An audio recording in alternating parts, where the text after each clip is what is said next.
Sorti entre 1986 et 1987, Watchmen d'Alan Moore et Dave Gibbons est bien plus qu'une simple bande dessinée.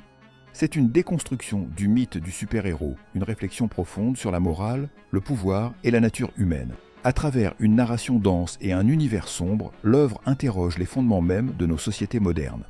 Watchmen se déroule dans une uchronie où les États-Unis ont gagné la guerre du Vietnam grâce à l'intervention d'un être surpuissant, le docteur Manhattan. Ce monde est en crise, au bord d'un conflit nucléaire, tandis que les justiciers masqués, autrefois admirés, sont désormais interdits ou contrôlés par le gouvernement.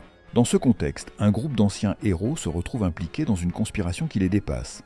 L'œuvre a marqué un tournant dans l'histoire du comics en apportant une maturité inédite au genre. Contrairement aux super-héros classiques qui incarnent la justice et l'espoir, Watchmen présente des personnages ambigus, guidés par des motivations complexes. Rorschach, Ozymandias, le comédien ou encore le docteur Manhattan ne sont ni totalement bons ni totalement mauvais. Chacun incarne une vision du monde et pose une question essentielle. Peut-on faire le bien sans se salir les mains ? Mais Watchmen ne se limite pas à la critique du super-héros. Il dresse un portrait implacable de la société. Il parle de la manipulation des masses, de la perte des repères moraux et de la montée du cynisme. Son message résonne encore aujourd'hui dans un monde où l'information est contrôlée, où la peur est une arme politique et où la vérité est souvent sacrifiée sur l'autel de la stabilité. À travers cette analyse, nous allons explorer les thématiques profondes de Watchmen. Nous verrons comment cette œuvre anticipe et reflète les dérives de notre époque. Nous questionnerons son regard sur la morale, le pouvoir et la responsabilité. Enfin, nous chercherons à comprendre si, dans un monde en perte de sens, il est encore possible d'incarner une véritable grandeur. Si Watchmen a marqué son époque, c'est aussi parce qu'il continue de résonner avec la nôtre. Alan Moore et Dave Gibbons ne se contentent pas de raconter une histoire de super-héros. Ils utilisent leur récit pour explorer les angoisses profondes de la société moderne, la peur du chaos, la manipulation des masses, la perte de repères moraux et la montée du cynisme. La peur et la manipulation, un monde sous tension. Dans Watchmen, le monde vit sous la menace d'une guerre nucléaire entre les États-Unis et l'URSS. Cette tension permanente rappelle les peurs contemporaines, qu'il s'agisse du terrorisme, du changement climatique ou des crises économiques. Comme dans la bande dessinée, les médias et les gouvernements utilisent ces menaces pour façonner l'opinion publique. La peur devient un outil de contrôle. L'un des personnages les plus marquants de cette dynamique est Ozymandias, qui orchestre un complot visant à unir l'humanité contre un ennemi commun. Son plan soulève une question troublante. Jusqu'où peut-on aller pour préserver la paix ? Aujourd'hui encore, cette question se pose à travers les stratégies politiques, les discours sécuritaires et la gestion des crises mondiales. Un monde sans repères moraux, qui décide du bien et du mal. Watchmen brouille la frontière entre le bien et le mal. Rorschach représente une vision absolue de la justice, sans compromis. À l'opposé, Ozymandias agit pour le bien commun, quitte à sacrifier des millions de vies. Le comédien, lui, incarne le cynisme total, acceptant la violence et la corruption comme des réalités inévitables. Cette diversité de perspectives reflète notre époque, où les valeurs sont de plus en plus relatives. À l'ère des réseaux sociaux et de la désinformation, il devient difficile de discerner la vérité. Qui a raison ? Qui est le vrai héros ? Watchmen nous force à nous interroger sur nos propres croyances et sur la manière dont nous définissons la morale. L'individualisme et le désengagement vers une société du repli. Un autre aspect frappant de Watchmen est la manière dont les individus se replient sur eux-mêmes. Le docteur Manhattan, malgré son immense pouvoir, se détache progressivement de l'humanité. Il ne voit plus les hommes comme des individus, mais comme des particules insignifiantes. Ce désengagement fait écho à notre époque, où l'hyperconnexion numérique s'accompagne souvent d'un isolement social croissant. De la même manière, les justiciers masqués ont perdu leur place dans la société.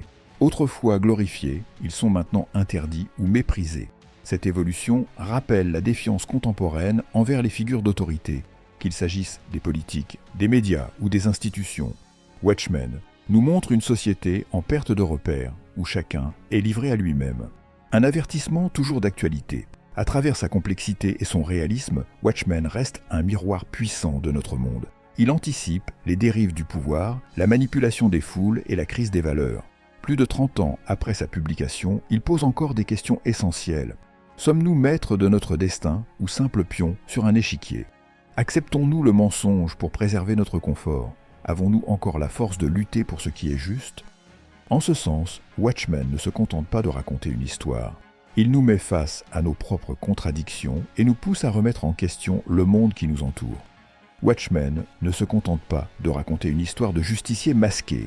Il dynamite l'image traditionnelle du super-héros en exposant ses failles, ses contradictions et ses dangers. Alan Moore et Dave Gibbons nous montrent que derrière le masque ne se cache pas un symbole de justice absolue, mais des individus complexes, parfois brisés et souvent loin d'être des modèles. Des héros faillibles, humains avant tout. Contrairement aux figures idéalisées de Superman ou Captain America, les héros de Watchmen sont profondément humains. Ils sont motivés par des peurs, des désirs ou des traumatismes personnels plutôt que par un sens du devoir désintéressé. Rorschach incarne une vision extrême de la justice.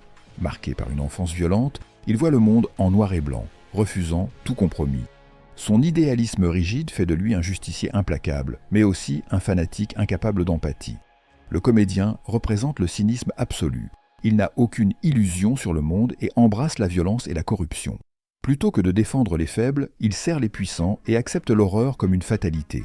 Ozymandias incarne la figure du héros éclairé qui se pense au-dessus du bien et du mal. Prêt à sacrifier des millions de vies pour la paix, il illustre le danger d'un pouvoir sans contrepoids moral.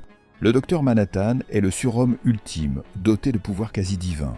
Pourtant, au lieu de sauver le monde, il s'éloigne progressivement de l'humanité, la jugeant insignifiante. Cette diversité de personnages souligne une idée centrale de Watchmen. Il n'existe pas de héros parfait. Derrière chaque masque se cache une personne avec ses propres faiblesses, qui peut être aussi dangereuse que bienveillante. Une critique du fantasme du justicier.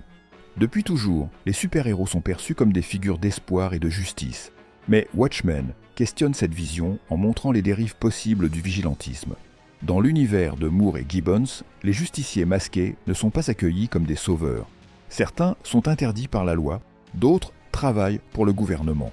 Plutôt que de défendre les innocents, ils deviennent des outils du pouvoir ou des marginaux rejetés par la société.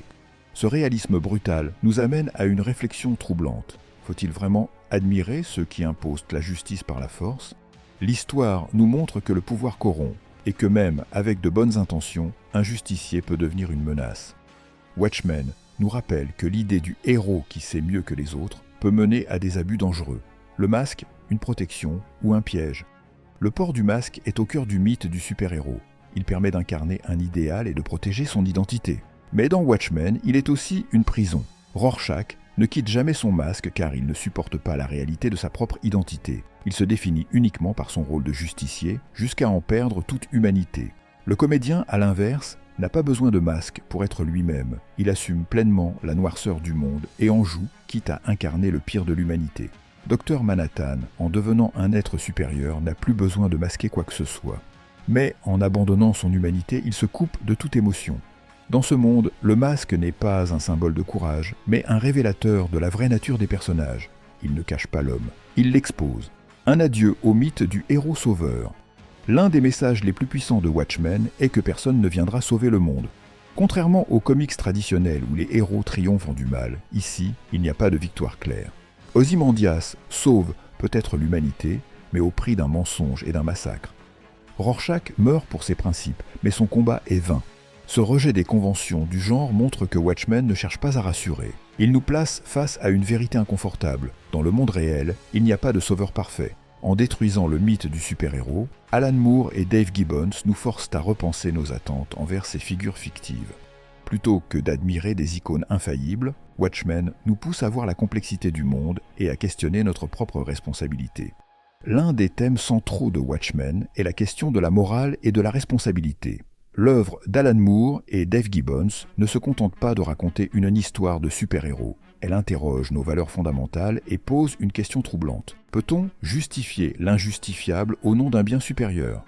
Le dilemme d'Ozymandias, le prix de la paix. L'acte final de Watchmen repose sur la décision d'Ozymandias. Pour éviter une guerre nucléaire entre les États-Unis et l'URSS, il orchestre un massacre de millions d'innocents, attribué à une menace extraterrestre fictive. Son objectif ? Unir l'humanité contre un ennemi commun et instaurer une paix durable. Son raisonnement repose sur une logique implacable. Sacrifier une minorité pour sauver le plus grand nombre. Il incarne ainsi l'éthique utilitariste où la fin justifie les moyens. Mais cette vision soulève plusieurs interrogations. Qui décide de ce qui est moralement acceptable ? Un individu, même doté d'une intelligence exceptionnelle, peut-il imposer sa vision du bien au reste du monde ? La vérité peut-elle être sacrifiée pour préserver la paix ? Dans l'univers de Watchmen, Ozymandias se positionne comme un sauveur éclairé, prêt à endosser le rôle du bourreau pour le bien commun.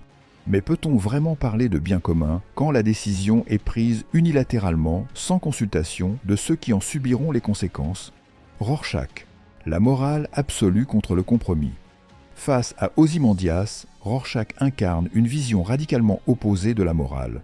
Pour lui, la vérité et la justice sont absolues, non négociables.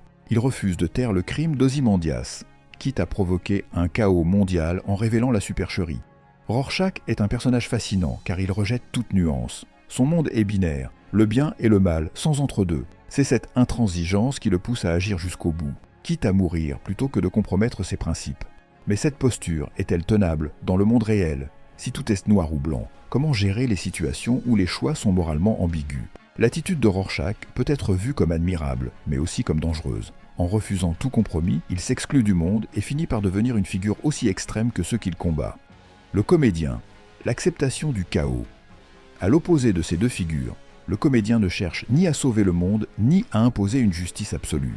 Pour lui, l'humanité est irrémédiablement corrompue et toute tentative d'amélioration est vaine. Plutôt que de lutter contre le chaos, il l'embrasse. Son cynisme est dérangeant, mais il pointe une vérité brutale. Les idéaux sont souvent utilisés pour justifier des actes monstrueux. Ozymandias tue au nom de la paix. Rorschach punit sans pitié au nom de la justice. Mais le comédien refuse ces illusions. Il comprend que derrière chaque noble cause se cache une part d'ombre. Peut-on accepter un mensonge pour préserver la paix ? Le final de Watchmen pose un dilemme moral déchirant. Lorsque Dr Manhattan, Night Owl et Silk Spectre découvrent le plan d'Ozymandias, ils sont confrontés à un choix impossible, révéler la vérité et risquer de relancer la guerre nucléaire. Garder le silence et accepter un massacre comme prix de la paix. Finalement, tous acceptent de taire la vérité, sauf Rorschach, qui préfère mourir plutôt que de trahir ses principes. Cette décision met le lecteur face à un paradoxe moral. Doit-on privilégier la vérité à tout prix, ou peut-on la sacrifier pour un bien supposé supérieur ? À travers ces choix déchirants, Watchmen nous force à nous interroger sur notre propre responsabilité. Sommes-nous prêts à accepter des compromis moraux pour préserver un équilibre fragile ? Peut-on se permettre de juger ceux qui prennent ces décisions ? L'œuvre ne donne pas de réponse définitive. Elle nous pousse à réfléchir sur la complexité du monde où la morale n'est jamais absolue. Entre idéal et pragmatisme, vérité et mensonge, justice et nécessité, Watchmen nous confronte à une réalité dérangeante. Parfois, il n'existe pas de bonne solution, seulement des choix à assumer. Watchmen est une œuvre sombre et désabusée qui s'attaque frontalement aux grands idéaux qui façonnent notre vision du monde. À travers ses personnages et son récit, Alan Moore déconstruit la croyance en un avenir meilleur, en des héros incorruptibles et en une humanité capable de se transcender. Loin d'offrir une conclusion optimiste, l'histoire s'achève sur une victoire amère, où le cynisme et le nihilisme semblent triompher. Merci d'avoir regardé cette vidéo jusqu'au bout. Si ce contenu vous a plu, n'hésitez pas à laisser un like, à commenter et à partager pour soutenir la chaîne. Et surtout, abonnez-vous pour ne rien manquer des prochaines vidéos. À très bientôt.